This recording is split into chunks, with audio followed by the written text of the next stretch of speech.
This meeting is being live streamed. We hope.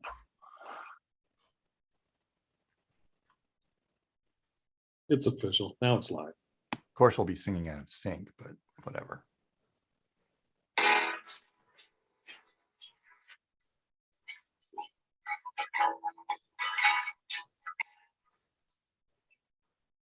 well, you know, that's like just your opinion, man. Hello and welcome to the Audio Opinion Show, where I do a terrible job of doing intro videos when I don't have Andy Broughton here. And now my computer is singing at me. Do that. All right, so I'm back. That was fun. I am joined on my show, not by my co-host Andy Broughton, because he's out doing a gig like a crazy person, like, you know, actually working. I am, however, joined by several other of us who are also out on gigs, calling in from hotel rooms, doing our thing. So that's a cool thing. And so it's the Audio Opinion Show, where audio people gather and give their opinions about things because for some reason, we think people will want to hear what we have to say. I think with that, we'll go ahead and roll right into our first and most important poll. The most important question is launching the poll. And I will read it for those who cannot see it. On the night before the wedding, who guards the castle gate? If you don't know what wedding I'm talking about, and you don't know what castle gate I'm talking about, you're in the wrong show. Is it 10 men, 12 men, 37 men, Chief Enforcer Yellen, or Wallace Shawn? Multiple choice is a possibility. Is it 10 men, 12 men, 37 men, Chief Enforcer Yellen, or Wallace Shawn? Tallying our votes quickly. Vote early, vote often. You can vote for more than one thing. If you have not voted, because I can't count these, and you want to vote, raise your hand so I can ignore it. Nobody? Okay. All right. I'm going to end the poll. I'm going to share the results. And the results say that more than anything else, people think the answer is Wallace Shawn, which was the only wrong answer out of all of them. The answer is actually 10 men plus 12 men plus 37 men plus Chief Enforcer Yellen, because the castle gate was guarded by 60 men.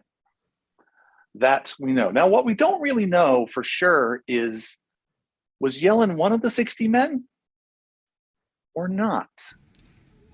Well, I voted for Brian, was that the night before the wedding, or was that on the wedding night? Wasn't that on the wedding night? You are correct. I stand corrected. That was on the wedding night, not the night before the wedding. So then we don't know. It's inconceivable. It could have actually been Wallace Shawn the whole entire time. Wait, this is inconceivable that someone on this panel knows something about the Princess Bride that you yourself, Brian Maddox, do not know. Well, or got wrong. Well, Got although wrong. I get it wrong all the time. Jason Glass would have been here, and he would have jumped all over it. But thank you, Ed, for pointing out that I am an idiot and don't even know my own joke question. I still think it was, I still think that it was 60 men night of the wedding, and I think it included Yellen, but whatever. So tonight is the Princess Bride opinion show. Is that what we're doing? It is. What's your point? Should I move on? Is that what you're trying to say? All right. So Or let's let's go ahead dig and in. launch these. Let's. So I'm what's our gonna have to topic for leave. the I day? don't have kids, so I don't know this one. Okay, so what's our topic for the day? In this particular case, it's a single choice. Choice number one: what's the most difficult aspect of working in audio? And I worded that specifically. The most difficult aspect of working in audio. It could be technically challenging, personally challenging, whatever. Conversely, what's the most rewarding thing about working in audio? What skills should audio schools be teaching audio technicians? And fourth, do audiences really notice what we do? So number one, what's the most difficult aspect of working in audio? Number two, what's the most rewarding thing about working in audio? Number three, what skills should audio schools be teaching audio technicians? And four, do audiences really, really notice what we do? I have all 8 votes are in. I don't get to vote. So we will share the results, and it's going to be interesting. The winner by a vote. Do audiences really notice what we do? Do they really notice? Do they? No, Can but they they? go out humming the music. So that's got to be half the job. So Pete Erskine has started out the conversation with a resounding yes, because they go out humming the music. No. They don't know what we do. They think it just happens. I don't want to. Let's not skip over that nobody voted for the most rewarding aspect of audio. Can we just point that out? Is out there of this whole something panel? that's rewarding? I don't understand. Yeah, that's actually well. I'm off my game that I did not immediately notice that. Rewarding wasn't even something that we even like selected as an option. So if you're listening at home and you thought, oh, audio looks like a fun thing to do, these guys look like they're having fun, just remember that most rewarding wasn't even picked by anyone on the panel. So we were pretty much showing our old guy resentment by going, does anybody really notice what we do? I mean, seriously, do they even care? Like, really? But anybody have, since at least half of you voted for this as a thing, go, Joe. I would say that they are more often to notice when we either don't do something or we do it poorly. Certainly the producer does. But it's always, when someone hears feedback or when someone doesn't hear a mic, that they'll come running up to a console and go, what are you doing? But very rarely does anyone ever come up and go, that sounded so amazing. I'm not saying it never happens, but like more often than not, it's the critics that come, not the other way around. It's like internet reviews. I've never gotten anybody coming up to me to say, man, your main and sub alignment was so spot on tonight. Not once. Never. Yeah, I went everywhere in the room, and man, your crossover point was just like mind blowing. Yeah, not so much. Your RF coordination was so good, we never heard any interference. So apparently, we all agree that basically nobody cares. That's pretty much seems like that's not that we're bitter or anything. They only care when they don't hear feedback. I mean, maybe we should purposely make just a little bit of feedback one time in the show, so that that would mean we're in the movie business. There, yeah, right, exactly, yeah. So we just do that, and then to get their attention, and then we, But I don't, it's like it's sort of like they don't notice, but hey, we're behind the scenes anyway. I mean, I don't know any audio engineers who do it to be noticed. Well, and here's an alternative way to ask the question that might be a slightly more interesting, which is, do you think it makes a difference to the audience what we do? Should call out the lurker down there in the corner. Call out the lurker. I don't know who's in the corner for you. Oh, so you mean AV Trainer? AV Trainer. He's the only one with his camera off. He always has his camera off. He's cool. He just lurks and participates in silence. He's very active on chat though. Always active on chat. So I think that what we do makes an enormous difference to an audience. They just can't put their finger on what it is. Like when we do it right, and whether it's corporate or it's music or anything, there is definitely a thing that happens for an audience. Basically, then they can forget about us. And as soon as we're not quite doing it as well as we should be able to do it, then suddenly it's like they're taken out of that moment. And then it suddenly becomes, oh, now I'm hearing the sound system. Not often is audio a creative element of shows we do, whereas the set, the lighting, they see that as creative. Audio, you just have to be able to hear. Well, I actually think that it's more creative than lighting. Well, that's what we know, but the reality is that's what we tell ourselves. Reality is that the audience says, "Oh, keep telling yourself that." Turn the mic on, turn the mic off. What's the big deal? Anybody can do that. Yeah, but our job isn't black and white like lighting. Lighting's very black and white. Like the angle of the light, that's why like lighting designers can design a show and have somebody else execute it, but very rarely can an audio designer design a show and have someone else mix it live. I'm talking. Yeah. Except in theater, I would. That's like a very because we all approach things differently. I mean, most of us have a certain level of standards, but then there's like that 15% that is like that extra touch, you know. Well, I go ahead, Joe. I always kind of compare sound and lights, especially in a theater context.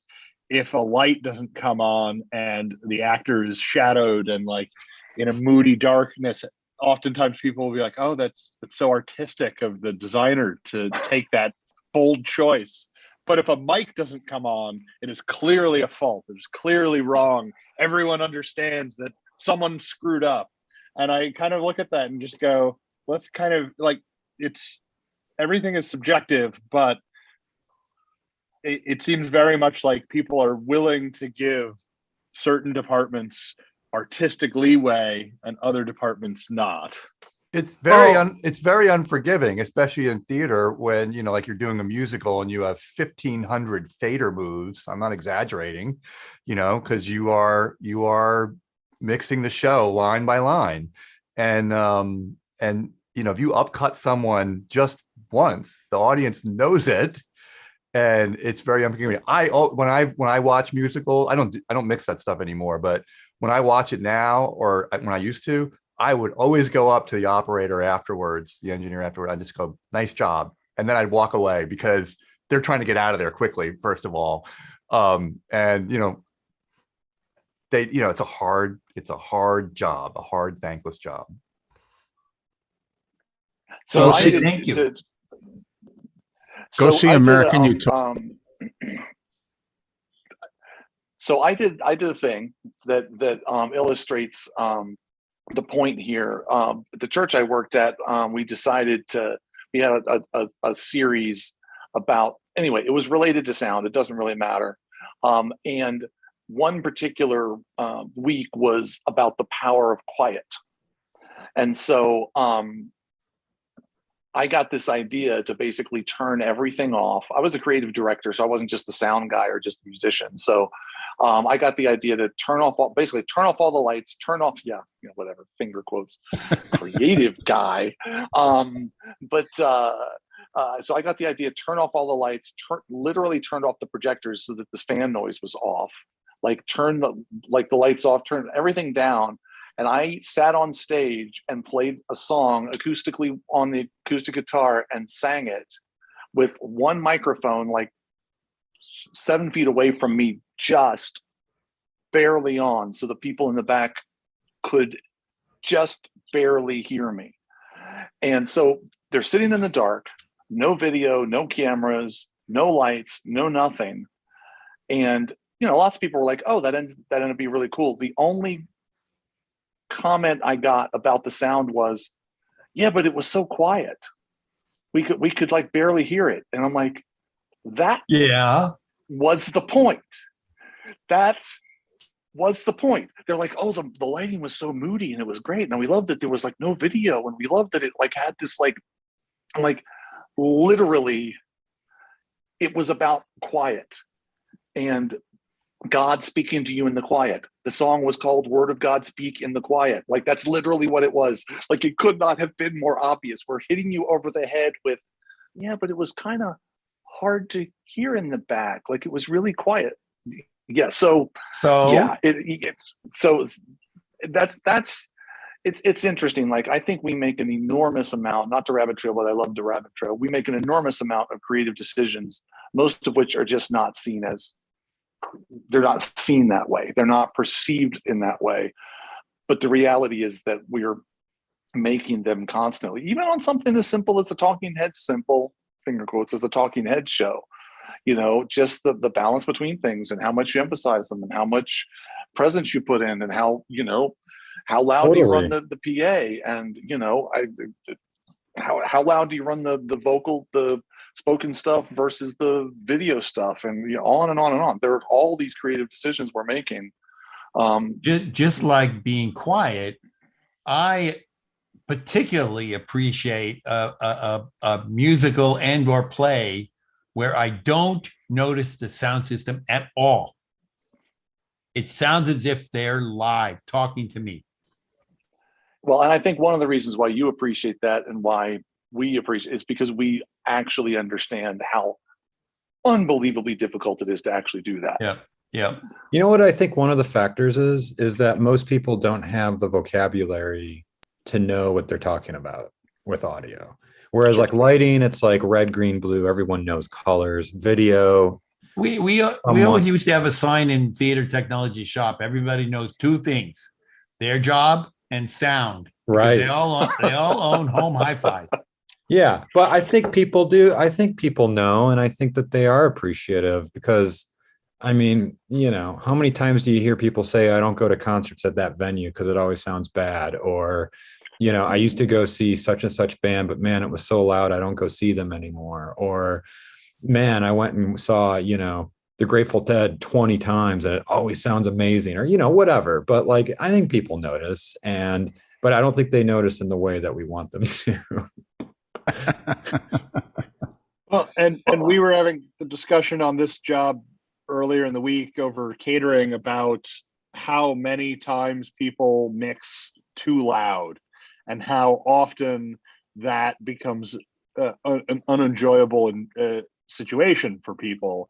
And at the same time, like Brian was kind of pointing out, when someone comes in and tries to go, no, we're going to reinforce just a little bit so you can hear, but not so that you're like hearing. And I feel like that gets panned, even though it's probably harder and more interesting and better sounding, but people are so used to it being in your face. Like I was out on tour with a Broadway musical for almost a year, and our production stage manager kept getting angry with me because in the middle of chorus line, there's a scene called Paul's Monologue, where literally there's a single 17-year-old boy on stage sobbing into his hands about this major life change and whatnot. And I would mix it so that like you almost got pulled forward in your seat. You almost wanted to lean in because it's this quiet moment. And he was like, why isn't it like loud? Why am I not blown back in my seat? And I'm like, because that's not what the scene is. And they literally dragged the sound designer back out to critique me, who went, this sounds great, and walked away. But like, they were just so blown away by the concept of quiet as a good thing, because sound is supposed to be loud. We have all these amplifiers to be louder. And it's like, yes and no. Yeah, and quiet and silence. And Brian, you were referring earlier to silence as actually an effect in a way. And there's a great book that I used to use when I was teaching sound for theater called Sound and Music for Theater. It's by Dina Kay and James Lebrecht. They're two amazing designers. And in the book, I think it's James Lebrecht talks about, because he also does film, where you can use not only low sub frequencies to create tension, but high frequencies to create tension. And you don't even know they're there. You're like, because it's above your more conscious hearing range. And then he'll just turn it all off and there's no sound pretty much. And that's when sound is absolutely an effect. And it's a wonderful effect. And we probably have all used it in one form or another like that, to make an artistic point. But anyway, great book, by the way. I'll put it in the chat actually. Well, and you kind of hit the thing. It's like I do all kinds of different tricks to essentially mess with audiences in ways that they probably have no idea that's what that it ever. I mean, the whole point is that they had no idea it was ever happening. You know, in corporate, I play with the audio levels so that, because I know, like, oh, the next video coming up is high impact, but the last one was a little loud, so I've got about 4 minutes worth of dialogue. I can creep that dialogue down a solid 6 dB over the span of 4 minutes. No one will hear it, and then I can run the next video at the same level as the last one, or even quieter, and it will suddenly feel like it has more impact, you know. And I don't have to, you know, a lot of times the client wants that first video to be huge, so then you have They to come want out all of of that. them to be huge Right, they all the want time. all of them to be huge all the time, everything louder than everything else. Yeah, and that's where that, you know, that a lot of things that I think that we do that are very creative decisions are to get an emotional response, even though the audience may not actually, like, it's making a difference even if they're not noticing it. the easy one, and the one that gets used a lot, and I've used it many times, is there's the walk-in music before the event, the show, and all that. And, you know, just a couple minutes before, you know, the show starts, you just start creeping it up. You start creeping it up a little more, and you start creeping it up a little more. And then the opening video hits, or someone walks out on stage, whatever the thing is that kicks it off. And that's felt by the audience. They may not notice it, but that makes a big difference. I mean, can you imagine doing the opposite, like fading the music out ever so slowly? It would just like peter out. It's funny because I do exactly that, Andy. I actually fade. I always get clients that want me to have they're like, oh, make that walk-in music louder at like a very early general session. I'm like, it's 8 a.m. You know, we shouldn't be cranking, and I'll give them what they want. But as we get closer to showtime, I'll start creeping it down, because now the audience has started talking louder, right, because the music was louder. So I'll start cheating that down a little bit so that when I get to that opening video, that has impact. So and I'm not even talking about, you know, sometimes you do a lot, but sometimes you do a little. It's just like 3 or 4 dB more music. Right. You know, which is not really perceived by most audience members as being a lot louder. It's just that little bit louder trick. Yeah. I even when I used to do a lot of club shows where I was doing like 5 bands a night, the music between the bands, you know, everyone would be like, oh yeah, crank that music. And I'm like, no, I'm tucking it way down so that the audience, like, their ears can now adjust to this lower thing. They need a break. So I don't have to make the next band that much louder. You know, I would kind of do that as my buffer to give myself some room to go, because that's otherwise you're fighting it all night. So and along with that, there's hey, it's not loud enough in that corner of the club or room. And I'm like, it shouldn't be. Where are people going to go and have a conversation? You know, and a lot of people don't get that. How many people have high pass and low pass their walk-in music? Explain to me why you do. So that the band or the show sounds better. Oh, cool. Yeah, no, that makes sense. Oh, you mean because it's perspective in a concert situation? Yeah. Absolutely. No, that makes perfect sense. I mean, even in a corporate, you know, if it's not, it's cool. If it's not like a party before the show, like a lot of industrials are, right. If it's, you know, and they have you can use perception like that to make that opening video feel louder, even though it's actually like not. Because it's fuller. No, that's a cool idea. I've actually never done that before. That's clever. I learned something today. This is also a discussion I keep having with like various proprietors of bars and restaurants, is understanding that when you artificially create a louder noise floor by playing your music louder, they think that they're helping muffle and cover up other people's conversations. And while they are making it harder for people to understand each other, that just means that those people yell louder over top of it. It's like, no, if you want to muffle and muddle their conversation so other people don't hear it, put in dampening, put in barriers, put in go-betweens. Like, don't try to make the music louder.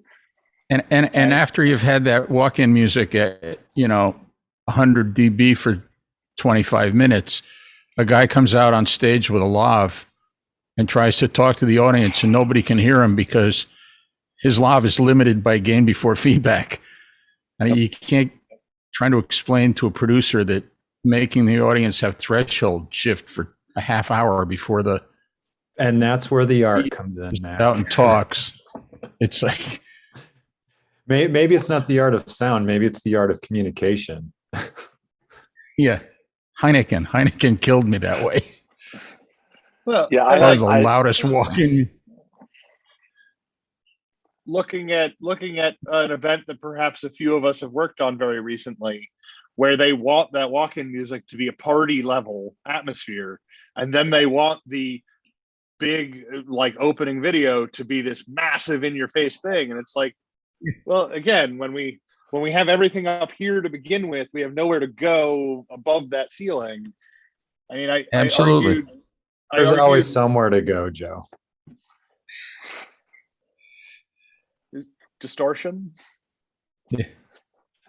Well, and I have a whole this whole discussion triggered like 7 different of my classic stories, but I won't tell the majority of them. But this one is ironic given the show that 3 of us just came off of. It was with MCI back when MCI was a thing, and we did a tour, and the theme was rock show. So they had a live band. They did a kabuki drop with a live band just ripping people's heads off for 2 songs,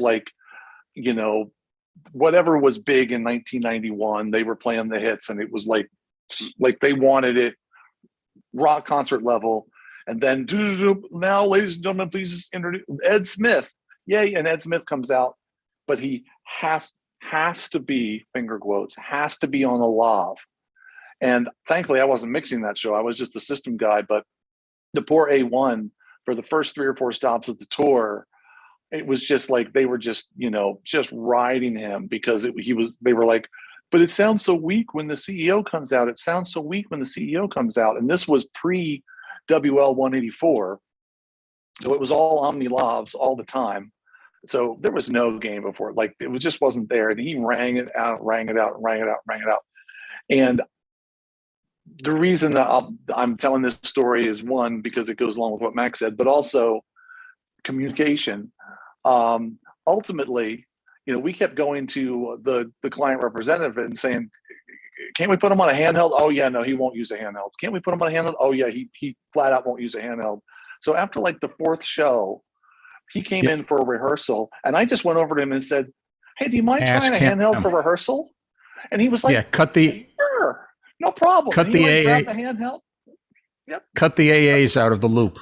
Cut the middleman out, and he just grabbed the handheld and he went out and he was like, oh, this is great. This feels really awesome because it's like I'm like part of the show. And of course, all of our problems went away. And yeah, that was a really good learning experience for me. It's like sometimes, oh, he won't do that. All I can think of is that at some event, probably 12 years prior, he said, oh, I can't use a handheld because he needed his hands to do something like the presentation that one time. And his assistant internalized that as he will not use a handheld. Yeah. And anyway, so that's. I've always thought that the sound man had the best relationship with the executives anyway. I never felt any compunction with a CEO who was in the middle of a conversation, walking up to him and interrupting his conversation to put a mic on him. Because they have to have trust in you. You're putting your hands down their pants. There's a relationship that you build with these. I mean, they're not stupid. They didn't get to be CEO by being stupid. I don't know about that miking technique. Down the pants? What's that all about, Mac? Try it. So I would there'd be phalanxes of, assistants keeping you away while they're in the middle of a, we're down to like 2 minutes till, we're going live. And it's like, you just walk right in and go, can I put this on you? You can keep talking, and you do it.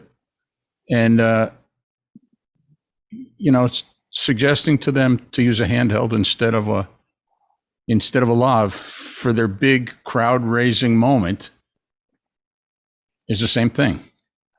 Yeah, they come to trust you. Yeah, and there are exceptions to this, but most CEOs are actual real human beings, that actually you can actually speak to.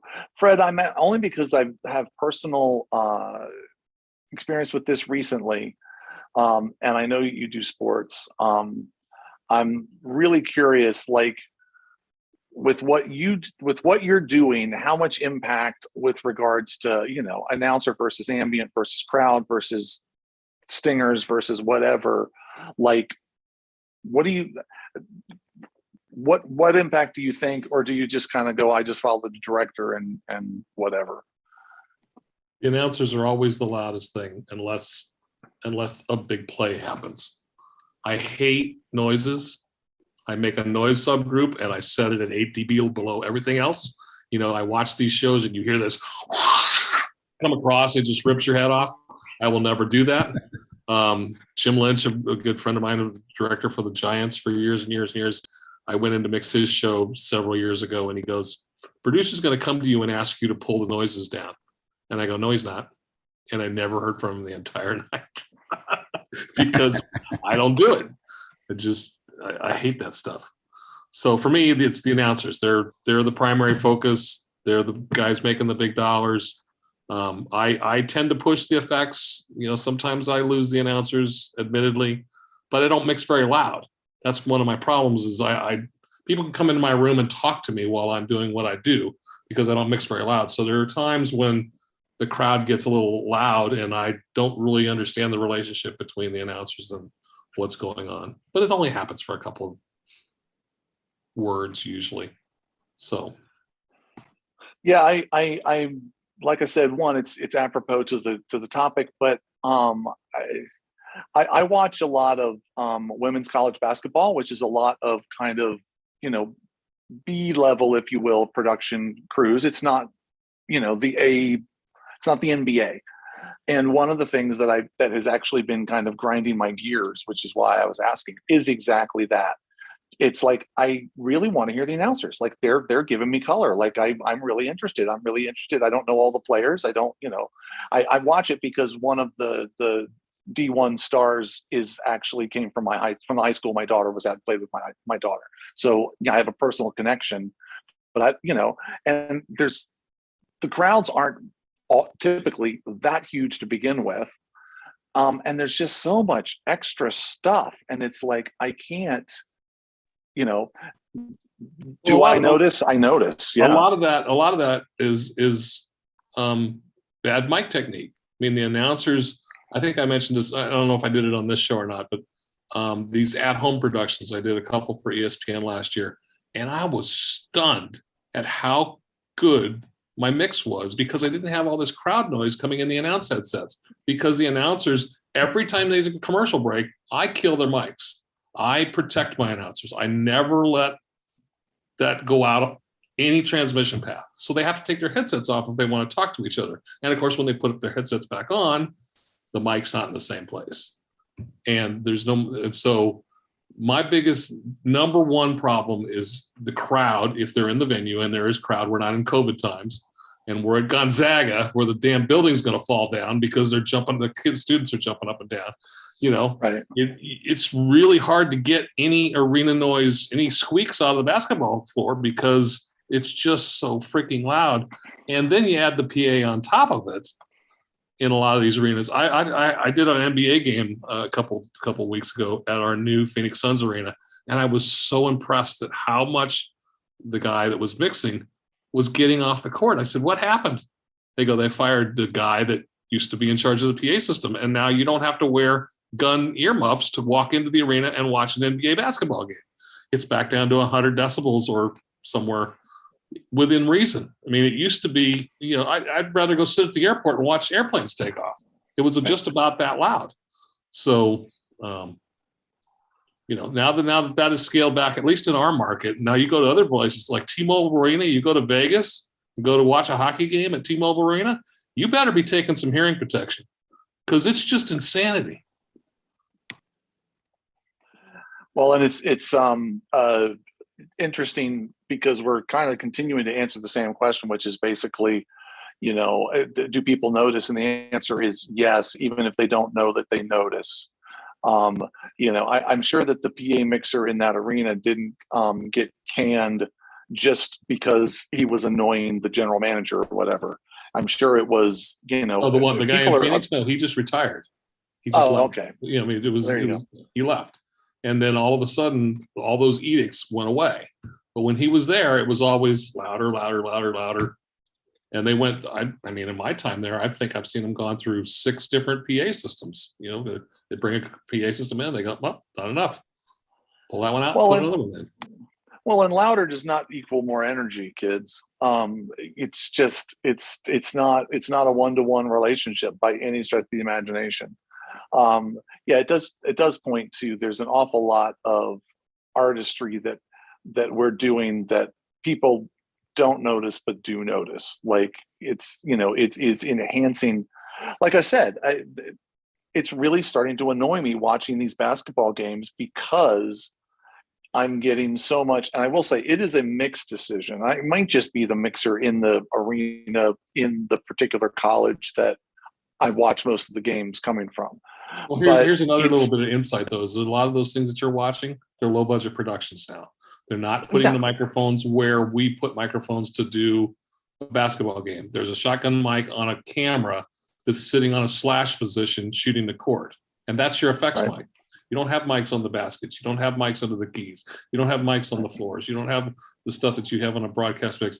And then you're putting it all into a TriCaster. Right. What kind of control do you have there? So, it's all just getting mixed at some level. You're just watching these little meters bounce that don't really mean anything. And what's coming out the other end? Who knows? Well, and of course, I'm watching on a television. It's that old thing of when you go into broadcast, everybody's reference monitor is different. So what the heck are you mixing to anyway? But yeah, it's just sort of my thing that I've noticed as an audience member to answer the question. Apparently, our panel has no more thoughts. Well, I have one more for you. Excellent. You just brought up the thing about your television.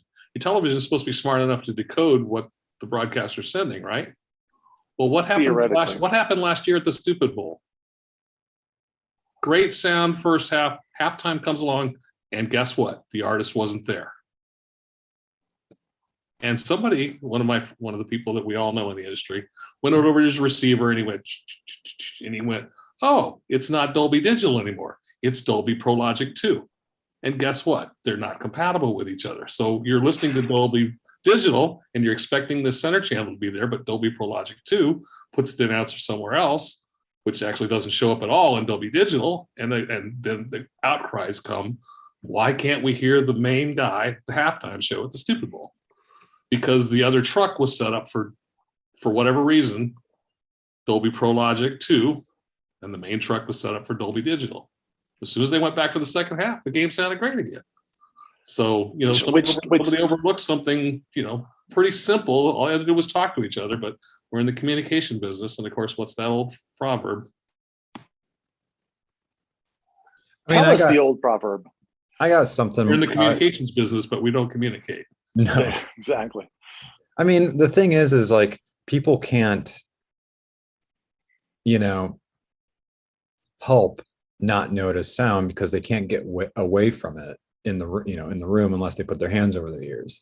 Lighting in their eyes, they can close their eyes or look away or whatever. But so I think they're forced to notice it. Actually, it's whether or not they comment on it or not, I think, is the question. Well, and I mean, without a doubt, we all know that 98% of the noticing is negative. I mean, that's just sort of the unfortunate, curse of our business, is that 98% of the times we're noticed for something, it's because something is not matching someone's preconceived expectation, which the expectation could just be, I want to be able to hear something. Like, the expectation can be reasonable. But I think that's something that affects us as well. I mean, when I'm listening to somebody on a microphone, I'm listening for stuff that sounds bad so I can fix it. We don't hear the good, we don't concentrate on the good part of it. We concentrate on, why is this not good? How do we fix it? It's our jobs. Yeah, you're right. Yeah. But for me right here, I'm in a different vehicle. My stuff always goes somewhere else because I have a transmission path. You're talking about something live in the arena. You're listening with your own ears in real time. I have no control of it once it leaves my truck. And right. I'm in the same position, except it's not a truck. I'm in a studio, but it's still, I want it to sound good when it hits transmission. Once it's off in the ether, transmission, but that's right. Not right where it goes from there. Right. But I think we've all had the situation, or at least I've had the situation where, even for like just spoken word, I like bring the fader up and it sounds really weird. It sounds really honky, or it sounds really this, or it sounds really that. And I like want to fiddle with it, want to do this or that. And then, it's like they finish one rehearsal or one run through and I turn the mic off, and then I overhear them talking to their assistant. And that's just what they sound like. Like, they just sound like a squawking bird. Like, that's just what they sound like. And then you just God say, forbid anybody ever has to mix me. So, well, yeah, I know that feeling. So, so then it's like, oh, okay, then I just need to like make it sound like a squawking bird, because they sound like a squawking bird. Hey, Erskine, do people notice comms? I think that's a loaded question in a good way. You're muted. Which I think is actually good. Oh, that might be on purpose. That might be on purpose. Ironic. I think that Erskine is telling a joke that doesn't work on radio. Did you get that joke? 90% of the time I spend adjusting levels on a comm system, because people talk differently during rehearsal and talk differently during the show. And that makes everybody feel a lot better if that's more consistent. But their only complaints are, oh, I want a new button here, and I want a new button there, and could you move this button around on my panel? And there's hardly ever any complaint about comms nowadays. When you're doing that. Back in two-wire ClearComm time, there was always hum and buzz and clicks and pops and that people complained about, but that's all gone now. So I mean, one of the things for me as a mixer, Pete, is when, I'm fortunate enough to, have a gig that can afford a system like Riedel that you can mix, is because my headspace is in that balancing mode when I'm mixing. I'm uber sensitive to the intercom mix. Yeah, you say all that. You say that two-wire PL is gone. I just, on my way home from work today, I stopped in at Sound Associates to visit a couple of friends who are in prepping Blue Man Group. And there were two piles of individual rack gear of ClearComm 4-channel masters. And there was 10 of them sitting there. And oh my God. It was like, oh my God, please. But don't you find it harder now, Peter, in these COVID times where everybody's bringing in their own headsets? The impedances don't match. No. The headsets are hardly ever a problem. If they're bringing their own headsets in, they like the sound of that headset. But for the most part, people are not bringing their own headsets in. There was a thought we had in the beginning that was where they should go about it, but they're not. As long as I hand them the headset in a plastic bag, they assume it's sanitized. Yeah, wrong assumption. I find that a lot of people have gone that route, at least in my business, And Well, because they're not, everything on the truck is supposed to be, for example, 150 ohms headset and a 50 ohm mic, or a 600 ohm headset and a 50 ohm mic. And then you bring in a 2K ohm mic or a 25 ohm mic. That always is a little bit of a problem. You have to adjust it for their mic. When I use my in-house sound headset, I'm always 10 to 15 dB louder than everybody else in the system. I always have to remember to turn me down whenever I use that headset. And it's true of anybody's personal headset. Yeah, and I always get bitched at because I can't wear a headset. I'm on a gooseneck, and a gooseneck gain is always more than a headset. And so everybody bitches. So the first thing I do is go in and turn my mic down 10 dB, and then all the bitching goes away. And you're never consistent distance from that mic. You could be leaning back a little bit or moving to the left, to the right. Yeah, with the gooseneck, I lean in and out a lot with the gooseneck. Sometimes you just want to, you got to yell at somebody because you just can't lean over to the gooseneck in that moment. On fax and tape machines, and I'm down, I'm 4 feet that way, and the gooseneck's over here. I can't get close to it. Yeah. Fred, I find that if you AirPods turn the for speaker everything. down, the bitching goes away too. Yeah, it does. It's one of the nice things is that if you, by the same token, when somebody walks up to you to complain, if you walk away before they speak, you don't actually get complained to. So that's cool. And most likely, I like hot mics. I only listen to one person. And if it's someone who's fairly important to your show, you may never have to worry about being complained to ever again. So that's a plus. Ken Newman. Hey, Ken Newman, long time no see. Thanks for stopping by. I broke my own rule because I don't usually let first timers in after we start, but yours is too familiar a face to everybody else. So can we start the show over now? I'm curious to hear what you guys talk about. So have you heard anything that what we've been, or are we just basically vamping and you're just like jumping in? Just jumping in. So what the question we started with, what was the question we started with? Does anybody remember? What we do make a difference. Right. How many Right. people were guarding the wedding? Most important question. The most important question. So yeah, Ken, if you've never watched the show before, and this is for anybody else that is listening now, we picked the topic after it started. This is my way of making sure people can't like go, oh, I don't want to talk about that, and stay away. So you're stuck. Like you get there and then you have to say the thing. So the rule that you didn't know, Ken, that you're about to find out is that once you've appeared on camera, you have to give an opinion about whatever it is we're talking about, which means that you are on the hook. Okay. So do you have an opinion about, do you actually think that the people in the audience actually notice, or that it actually makes a difference what we do? Absolutely. That's my general answer. And as in, if we weren't doing a good job, they would definitely complain. And if we're doing a good job, if we're doing a particularly good job, well, that's may or may not get noticed per se. But I know from having been a concert goer myself that if the sound is not good, it's not a fun performance. It's not what it's supposed to be. So being in the audience or controlling the sound for the audience, it's definitely important, and they definitely notice. I think that kind of the general consensus, I think we're like largely all in the same place here, which is most of the noticing is on the negative side, not the positive side, which just is what it is. It's like, that's what we get into it. Go ahead, Joe. Well, so one of the other kind of side topics on this that I'm kind of curious what people think on is, after years and years and generations of sound engineers talking about, oh, well, this console sounds better than that console, this sound system sounds better than that sound system, how many of the people in the audience ever notice?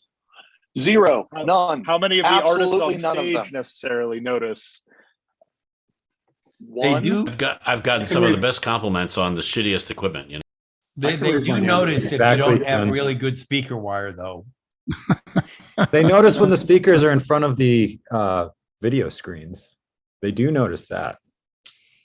They also apparently notice when the speakers are directly behind the sports announcers during a fairly large football game. Oh my Yeah, God. yeah.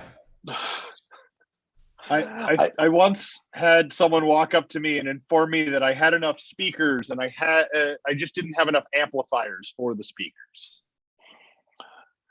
And that's what we needed. 'Cause- I will say, because- like we do. Go ahead. Because they know, everybody has two jobs, their job and doing sound, right? Yeah. Exactly. Early on in my audio world, when I was first starting out with the New York Shakespeare Festival, an audio designer on Broadway was designing for Much Ado. I can't remember which one it was. Two gentlemen. Two gentlemen of Verona. All the little speakers. And all of his speakers were 4-inch speakers, 2 in a box. I saw that. That was it. He had them all up and down the cluster, all up and down the proscenium, across underneath the balcony. And his theory was every speaker makes perfect sound if you run it low enough. And you just put a lot of them, and it's great. So as long as it wasn't great. I don't- saw that show. So the theory is use really crappy speakers that if they actually have to produce more than 79 dB, they will distort. But as long as they're below that, they're them perfect audio. Exactly. And then you just add more and more of them. There's a logic behind that. I actually have to say that I saw somebody when I was in high school built these boxes. They were about 12 feet square, and they did exactly that same thing. But all the speakers were in the same plane. Now, when you're doing in the what Peter was talking about, the time alignment just had to be awful. Yeah, What we didn't time even alignment. They didn't even know about. Yeah, time we didn't know alignment. that. We didn't know what that saying. word was back then. Yeah. I'm imagining like the proscenium arch clustered with 86 Oratone speakers. Not even close. It was Not more even like Oratones. 6, it was more like 6 on a side. That was it. Oh wow, it wasn't even that many. Wow. And it was like Oratones. The real question is, how do you time align with the sundial? Exactly. Yeah, if phase is actually phases of the moon, Mhm. then you actually have a serious phase problem. Exactly. And this is yes, when people begin to notice what it is that we do. And did they drive them with 70-volt line? Probably. There was Altec amps. I think they were all 70 volt. Yep. And one little tidbit of information: every speaker cable was terminated in a 2-prong, non-polarized Edison plug. Awesome. Oh, Yeah, this and story that's the gets best. better Yeah, and wow. better. And on every speaker there was an outlet, and the cables they had were just male Edison to male Edison. You plugged it into the amp rack, and then you plugged it into the speaker. Hopefully, you got Because it in why phase. wouldn't you do that? Yeah, of course. okay, Male to this- male Edison, of course. What could go wrong? Well, they did that. They did It's that all- with their XLRs too. It's all 70 They DC, took right? all the female XLRs out of them. Pardon me? So it's all 70-volt DC, right? Who cares what phase it is? Even Okay, 70 volt has phase. This reminds yeah. me. This reminds me of an AES show on the exhibit hall many years ago, and me and a buddy were walking through, and there was a small table in the exhibition hall, and they were selling, and I'm not making this up, 1/4-inch to Edison adapters so that you could use an extension cord for a powered speaker cable. And we walked up to this and we were like, is this a joke? Is this like a test? Is it April Fool's Day? It was convenient because if you had to run 2 100-foot cables, you use an AC outlet, 2-conductor AC outlet that's just taped up and plugged it in. And that was how you extended your That was your speaker. turnaround. Yeah. What could possibly go wrong? Hey, I'm going to show up at a production load-in day with a speaker cable trunk with 100 cables with Edison male connectors on both sides, but I'm sure Nobody's going to plug it into the wall. Nobody's going to run it backwards. Edison connectors. Nobody's going to run it backwards. That was the important thing. I mean, it's kind of not much different than using socket packs for speaker cable, although it's male and female. But and there is that story, right?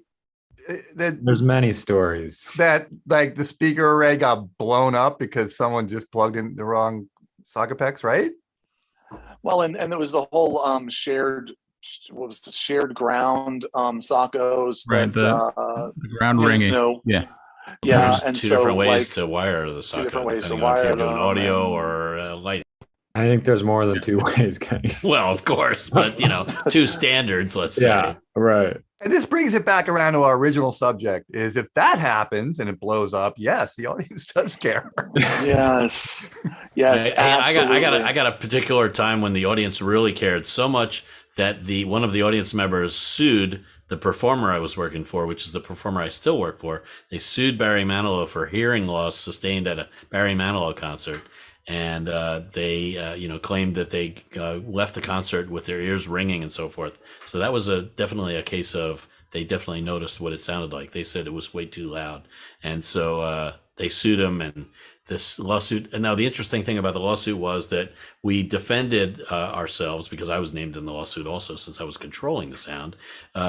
We defended ourselves by bringing in a star witness who was Abe Jacob. You know who Abe Jacob is, I bet.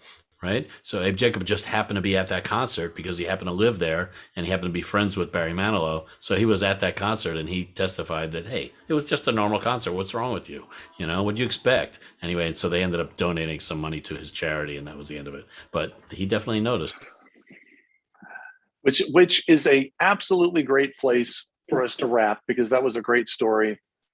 And we're at the hour mark, which is about when we like to wrap. Not literally rap, because I'm not good at that really, but anyway, I want to thank all of my friends and compadres for joining me on the show. We normally end the show with a neat little wrap-up video, but there is zero chance that I will be able to make that stupid video playback happen while simultaneously stopping the stream and not somehow like just screaming curse words at the top of my lungs. So I think all we'll do is just say thank you very much. Thanks to everybody for joining us. Thanks, Ken, for jumping in at the last second. And we will see you next time that we do the Audio Opinion Show. Oh, if you're listening to this on a podcast, look in the description. If you want to join us, you'll be able to find a link that will send you to a place where we can have you on the show. If you're watching this on YouTube on a replay, same thing, look in the description. Drop us a note. We'd be happy to throw you into the email list so that you can join us on the show. The only qualifications necessary to be on the show is to care about audio and have an opinion about it. That's it. That's it. No other professional requirements necessary. And since we all have opinions, everybody's welcome. And with I'm going to ask your opinion. That's just your opinion, man. And with that, I'm going to wave goodbye to everybody and